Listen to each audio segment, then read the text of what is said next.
السلام عليكم ورحمة الله وبركاته. الحمد لله رب العالمين، والصلاة والسلام على سيد الأنبياء والمرسلين نبينا محمد وعلى آله وأصحابه أجمعين. أما بعد، فقد قال الله تبارك وتعالى في القرآن المجيد والفرقان الحميد: أعوذ بالله من الشيطان الرجيم، بسم الله الرحمن الرحيم. ولا تهنوا ولا تحزنوا وأنتم الأعلون إن كنتم مؤمنين. معزز و محترم سامعین کرام اور میرے عزیز ساتھی، آج کے اس تقریر میں جس موضوع کے تحت لفظ کرنا چاہتا ہوں وہ ہے مسلمان ذلیل و خوار کیوں؟ اسلامی بھائیوں، یہ دنیا انقلابات کی آماج گاہ ہے. یہی وجہ ہے کہ کبھی بادشاہ فقیر بن جاتے ہیں اور کبھی فقیر بادشاہ.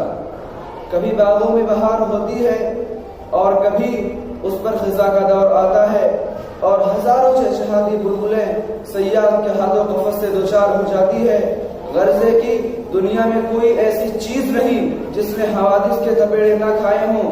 دنیا کے اندر نئے نئے انقلابات آتے رہتے ہیں، لیکن موجودہ دور کے مسلمانوں کے اندر جو انقلاب برپا ہوا وہ بہت ہی عجیب و غریب ہے اور یہ افسانوی حقیقت بہت ہی عبرت خیز ہے. وہ مسلمان جن سے قیصر و کسریٰ، ایران و روما کی حکومتیں لرزہ بر اندام رہا کرتی تھی، آج ان کے لیے یہ مکروہ صدائیں آتی رہتی ہیں کہ مسلمانوں کو دنیا میں اور خصوصاً بر صغیر میں جینے اور رہنے کا کوئی حق نہیں ہے.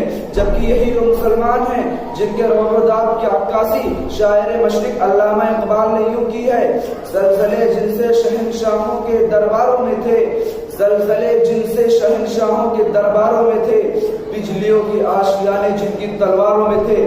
لیکن افسوس آج مسلمانوں کی حالت حد درجے انحطاط پذیر ہوتی جا رہی ہے. ان کے اندر فقدان علم کا خطرناک مرض پھیل چکا ہے. دنیا کا ذرہ ذرہ انہیں دعوت نظارہ دے رہا ہے، لیکن یہ اب بھی خواب و خرگوش میں مبتلا ہے. وہ قوم جو صدیوں تک مسلمانوں کے زیر نگی رہ کر زندگی بسر کرتی رہی، آج اس کے سامنے اس کی کوئی حیثیت نہیں ہے. وہ آج اس پر غلبہ حاصل کرنا چاہتے ہیں اور کر بھی رہے ہیں، لیکن مسلمان اب بھی غفلت میں ہیں. انہیں نہیں معلوم کہ انجام کیا ہوگا. اے مسلمانوں، یہ غفلت و جمود تم کو مٹا کر چھوڑے گی اور یہی سستی و کاہلی تم کو فنا کے گھاٹ اتار دے گی. اٹھو، اتحاد و اتفاق، اخوت و محبت، ہمدردی اور رواداری کا علم لے کر اٹھو. پھر دیکھو تمہیں اس کا کیا ثمرہ ملتا ہے. یقیناً تم پہلے کے وہی مسلمان بن جاؤ گے جس نے صحرا سے نکل کر ایران و روما کی سلطنت کو تہوالہ کر دیا تھا اور قیصر و کسریٰ کی گردنیں جھکا دی تھی. لیکن یہ کیسی بدقسمتی ہے کہ آج مسلمان آزادی کو ترس رہا ہے، حالانکہ وہ خود دنیا کو سبق دینے کے لیے آیا تھا اور آقا و غلام میں فرق مٹانے کے لیے آیا تھا. اپنے تابناک ماضی کو یاد کرو، وہ تم ہی تو ہو جسے تمہارے رب نے خیر امت کے لقب سے نوازا تھا. کنتم خیر امت اخرجت للناس تأمرون بالمعروف وتنہون عن المنکر وتؤمنون باللہ. لیکن اب تم کیا ہو؟ تمہارے وجود کا کیا مقصد ہے؟ اگر تم اپنی اصلیت و مقصد کو پہچان لو گے تو تمہارے دل سینوں میں تڑپنے لگیں گے اور تمہاری آہیں آسمان کے پردے کو چیر کر عرش الہی سے جا کر ٹکرائیں گی اور تم اقوام عالم کو نیچا دکھا کر ان کو پیچھے چھوڑ کر ترقی کا تاج اپنے سر پر رکھ لو گے. ہاں، تم وہی مسلمان بن جاؤ گے جس نے دنیا کی سلطنتوں کے اندر تہلکہ مچا دیا تھا اور ایک نیا سما پیدا کر دیا تھا اور تمہاری دن دونی رات چوگنی ترقی دیکھ کر دنیا انگش بدندہ تھی.